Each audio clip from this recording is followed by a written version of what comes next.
பத்மபூஷன் விருது அறிவிக்கப்பட்டுள்ள இந்த தருணத்தில் என் தந்தை இருந்திருக்க வேண்டும் என்று நடிகர் அஜித்குமார் கூறியுள்ளார்.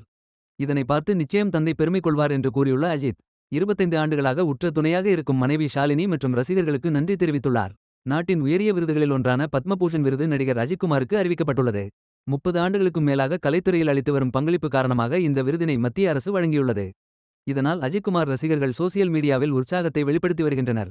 பத்மபூஷன் விருது அறிவிக்கப்பட்டுள்ளதைத் தொடர்ந்து நடிகர் அஜித்குமார் குடியரசுத் தலைவரிடமிருந்து பத்மபூஷன் விருதை பெறுவது பெருமை அளிக்கிறது. இந்த கௌரவத்திற்காக குடியரசுத் தலைவர் திரௌபதி முர்மு மற்றும் பிரதமர் நரேந்திர மோடி ஆகியோர் என் நன்றியை தெரிவித்துக் கொள்கிறேன். தேசத்திற்கான என் பணியை அங்கீகரிக்கப்படுவதை பாக்கியமாக நினைக்கிறேன். இதற்காக என்றும் நம் நாட்டிற்கு நன்றியுடன் இருப்பேன். அதே சமயம் இது எனக்கு மட்டும் கிடைத்த வெற்றியல்ல, என்னை ஆதரித்த அனைவருக்குமான வெற்றியாக கருதுவேன். சினிமாவில் உள்ள மூத்தவர்கள், பல்வேறு துறை நண்பர்கள், பெயர் சொல்லப்படாத பலருக்கும் நன்றி சொல்ல கடமைப்பட்டுள்ளேன். எனது சினிமா பயணத்தில் உங்கள் அனைவரின் ஒத்துழைப்பு, ஆதரவு ஆகியவை முக்கிய பங்காற்றியுள்ளன.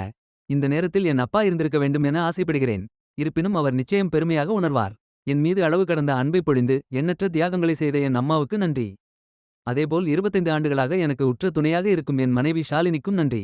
மகள் அனோஷ்கா, மகள் ஆத்விக், ரசிகர்கள், ஆதரவாளர்கள் ஆகியோருக்கும் நன்றி.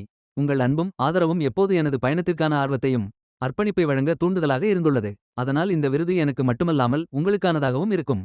தொடர்ந்து உண்மையாகவும் நேர்மையாகவும் பணியாற்ற உறுதியாக உள்ளேன் என்று தெரிவித்துள்ளார்.